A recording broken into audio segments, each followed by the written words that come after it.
Palakpakan naman dyan to start our event. And to officially start our program, may we request everyone to please stand up for an opening prayer.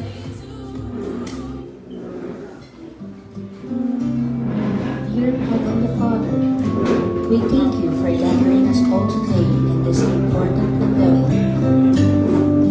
We ask that you bestow your guidance and blessing upon each attendee. May we honor one another by keeping an open mind.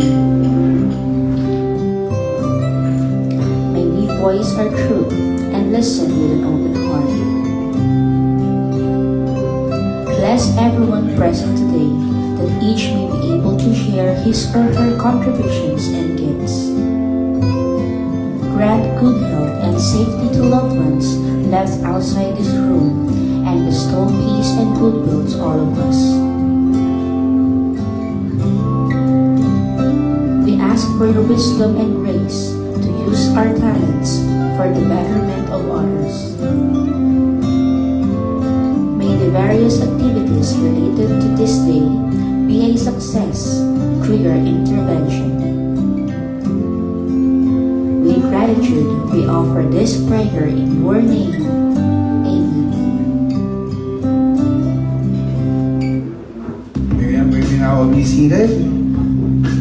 Ayan, once again, magandang naman ng hapon po sa lahat. And welcome once again to Kui's Grill and Restaurant. Ayan, ang lakas ng energy. Kala mo naman talaga. And of course, to officially start our send-off, may we request our King of the World, Philcom KSA representative, Mr. Evan Gaupo! Ano po muna dito, sir? And sa ating mga guests, and of course, sa mga nanonood po ng live natin, today we are celebrating a send-off and wishing Mr. Evan good luck sa kanyang laban sa Pilipinas, which will be on April 8 to April 30. April 18 to April 30 in the Philippines. Kaya kasi manutong live po, let us all support Mr. Evan sa kanyang laban sa King of the World, Philippines 2026. And of course, syempre, hindi mabubuo ang send-off na ito kung hindi tayo magkasimula sa messages from our colleagues and of course, our family. So first, let us call on the family of Mr. Evan Gaupo, Ms. Lena Del Gaupo and Mr. Bien Gaupo on stage to give their message sa kanilang uniko iho. Uniko iho po ba?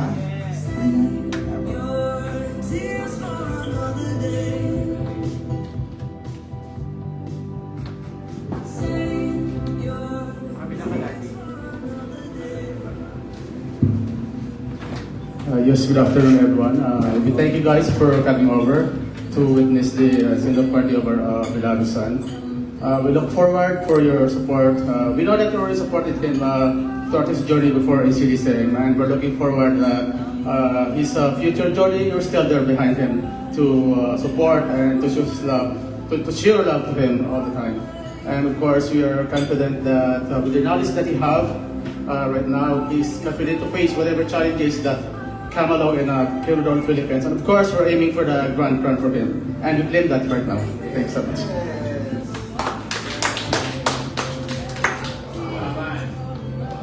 Okay, good luck. And ang daming, alam ko, ready ka na. And para sa amin, winner ka na. And claim na natin yan. Thank you and good luck. Thank you very much. Oh, picture muna. Siyempre, tapos na po ba? Tapos isa pa kay, for our media partners. So.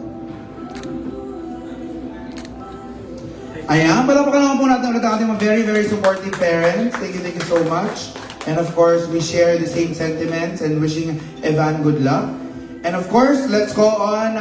Ang nag-open po ng opportunity for Mr. Evan to join King of the World, the founder and owner of Christian Duff Productions. Let's hear a message from our very own Mr. Christian Duff.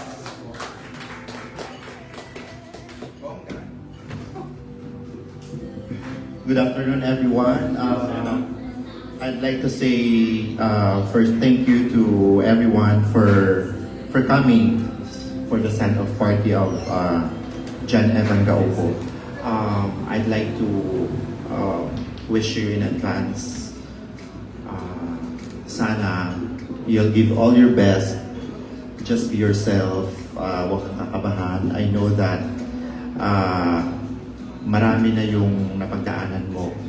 And all of your experiences dito sa CDCM ay madadala mo doon sa nationals. Thank you to the city productions team, to our designer Meg Guzman, Toto, our official photographer, and Rico Sumadia, and the rest of the team. Ay isa pa nating designer si Sir Ricky. Thank you so much everyone for coming. Thank you for initiating this send-off party to Mr. and Mrs. Gaupo. I'd like to wish you congratulations in advance. Laban.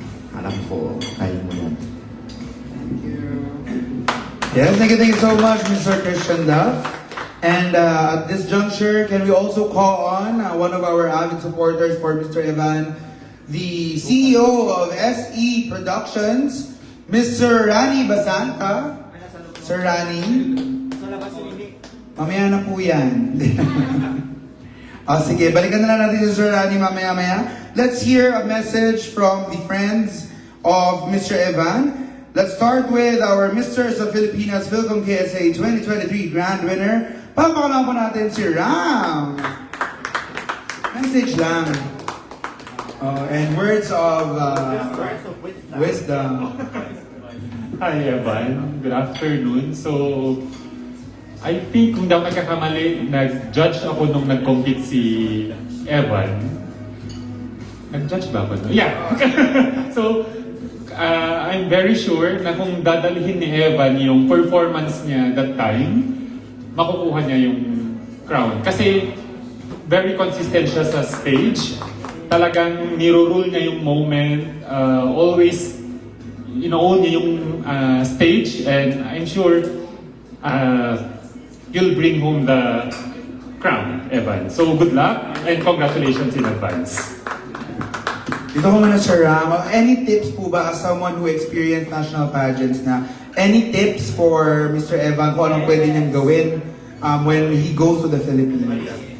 Actually, nung naalala ko nung nag-compete ako, ang lagi kong, ang mapapayo ko sa Evan is maging on time ka lagi. At saka yung sa tawag dito, yung sa personality mo dapat parehas lang yung paano ko ba sasabihin? Yung sa ipapakita mo sa co-candidates mo at saka sa organizer, dapat consistent ka doon.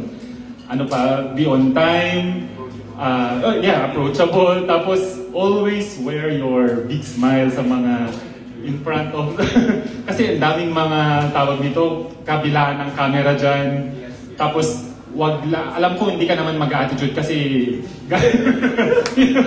kasi yun yung tinitignan nila yung sa kung tatawagan ka parang ano ka na ma-attitude tong si KSA parang ganyan. So alam ko na pagdating sa KSA naman laging package deal na yan kasi yung sa wardrobe kompleto tayo, hindi tayo nagpapahuli dyan. So alam kong one step closer ka na sa crown dahil sa training na nakuha mo dito sa KSA. So yun na. Thank you so much, Sir Ram. Yan, syempre totoo po yan. Bilang mga OFW, sanay talaga tayong makisama. And of course, advantage natin yan. Plastic tayo dito sa ano eh. Joke lang po. Ayan, syempre, sanay tayong makisama sa iba't ibang klaseng tao. And of course, si Sir Evan, since matagal na siya dito, nakuha na rin yung trait na yon as an OFW. Ayan, I think, are we ready for Sir Rani? Sir Rani here?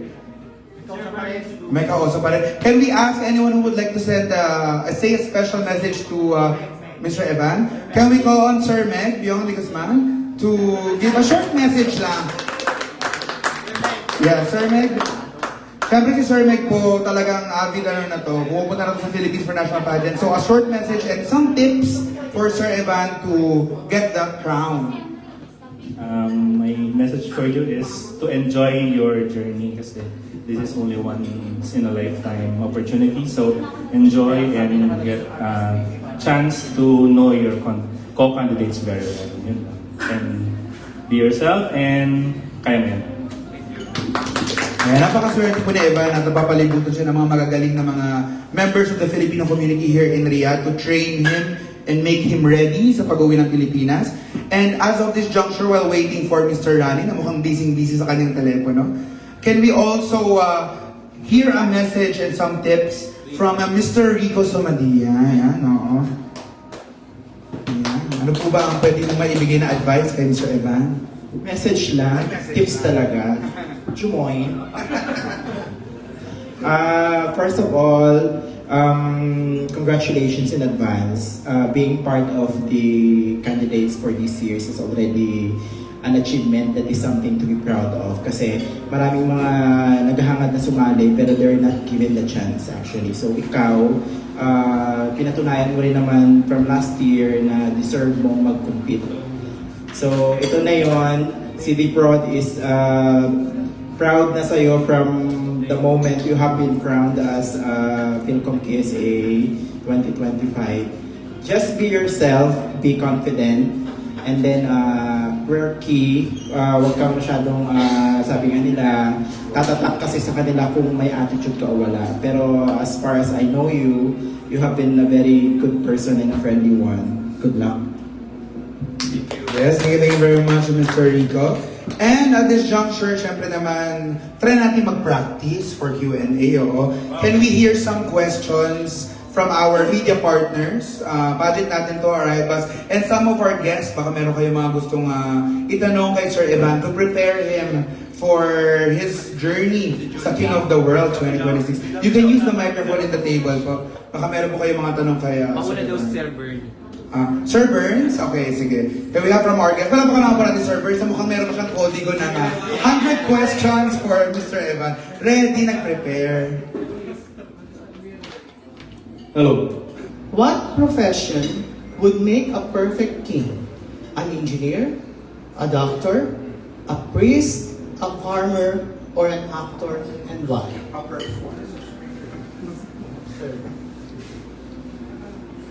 Based on the question, what profession, and we have gotten the choices, I am picking the farmer. Being a king is not just all about having the true blood of royalty. Being a king comprises each and every contemporary generations. Because as well as in the core values of the King of the World Philippines, within the knowledge, integrity, nobility, and the greatness, I believe from a mature farmer, he obtains the knowledge and wisdom, integrity in all the honesty that he is doing, as from the hard work that he is doing, also which evolves the country as well. Nobility in all the honesty and integrity that he is doing, and as well as greatness from all the hardships that he has been doing and have to deal with for everything. That is why I also advocate in the mental health awareness in contemporary generations. Because like a farmer, I also advocate for an uplifting, positive outlook in life that believes in the mutual environmental beliefs in each and every amidst of adversities that may come, whether it may be from the history or in the present, and as well as from the future. That would be all. Thank you. Palapakan po natin si Coach Burns, ayan of course. And I know that Mr. Evan has had coaching rin when it comes to Q&A, and I know that he will be able to perform well. Iba rin yung nagagawa ng adrenaline pag nandun ka na sa mismong pageant. Siyempre, mahirap rin mag-imagine, no? Kaya parang good luck and congratulations again, Mr. Evan. Now, can we just have a message from Mr. Rani? Sir Rani? Sabi ko, may message lang po. Just a message to Mr. As a supporter of Mr. Evan from SC Production. Palapakalan po natin si Sir Rani. Then we will have our final message from, of course, our King of the World, Philcom KSA representative. Tara po, sir.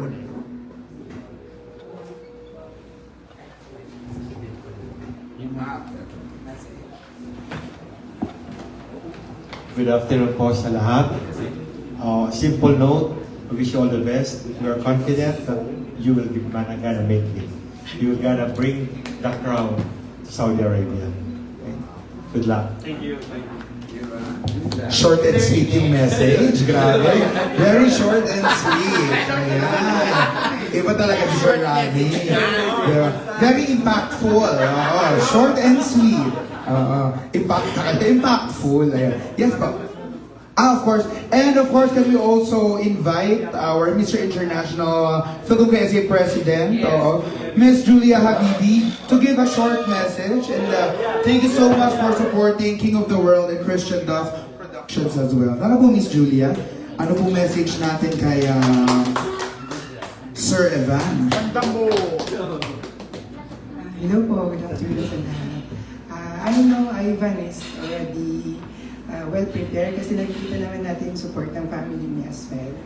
And simple tip, short tip for him is, yun lang, like what Mr. Ram said, during sa journey mo, competition mo, just wear your genuine smile, be friendly, and be on time sa lahat ng activities. A night before, dapat alamin mo na lahat kung ano yung mga preparation or activities na gagawin mo for tomorrow. At least yung board is matutukan ka din. Ganun lang, pakipag-bilis ka, do your best. I know you can. And ma-achieve mo yung goal mo for Filipino community. Thank you so much. Thank you so much, Miss Julia, for that very helpful tip. And sige, last na lang po, before we proceed to our message from Mr. Evan, can we call one of our supporters as well, Mr. Joel Hambungana, on stage to give a short message po. Tara po, Sir Joel. Requested by our President, Mr. Christian Duff. Ano po ang message natin kay Sir Evan as someone na very supportive since day one, no? Isa to sa mga day zeros na, Sir Evan. Good afternoon to everyone. So anyways, eto lang, nakikinig lang ako doon, Evan, sa pagsagot mo. Tama lahat yung mga binigay na points nila. Basta, just be yourself. Tapos when it comes sa pag-deliver naman ng speech mo, okay na yung structured na yung content ng sagot mo, pero avoid beating around the bush. Pabalik-balik ka. Yun lang talaga ang okay na sa umpisa, pero bigla kang humiwalay. Tapos, lagi kong sinasabi sa mga, syempre, sinasabihan ko sa mga nag-MC na, sabi ko, if you are standing in front of the crowd, you are going to tell a story and you need to convey. Kwentuhan mo sila na makuha mo yung attention nila. Tapos, sa pagkwento mo, dapat body language. Hindi lang salita mo ang confident. Body language, confident din dapat. So, yun lang. And mabuhay. Thank you very much, Sir Joel. Siyempre, masakit talaga yun. Sa simula lang okay, tapos biglang humiwalay. Diba? Masyado kasi seryoso ang crowd natin. Ayan. So now, syempre, before we have our dinner, provided of course by the lovely parents of Mr. Evan, of course, Sir Christian Duff, thank you so much. Let's hear a message from our very own King of the World, Philippine PSA representative. Palakpakan naman natin, Sir Evan, go po. Thank you, Mr. Malik. And first of all, I would like to thank everybody and let you know that I'm quite elated for lending me quite a bit of your time and for wishing me a good luck for this conquering of the crown for the King of the World Philippines 2026 this season. And that would be all. Thank you. Thank you very much. Photo op po muna tayo with our guests. Can we request everyone to be on stage? Picture muna tayo, then we can have our dinner. Tara po, picture.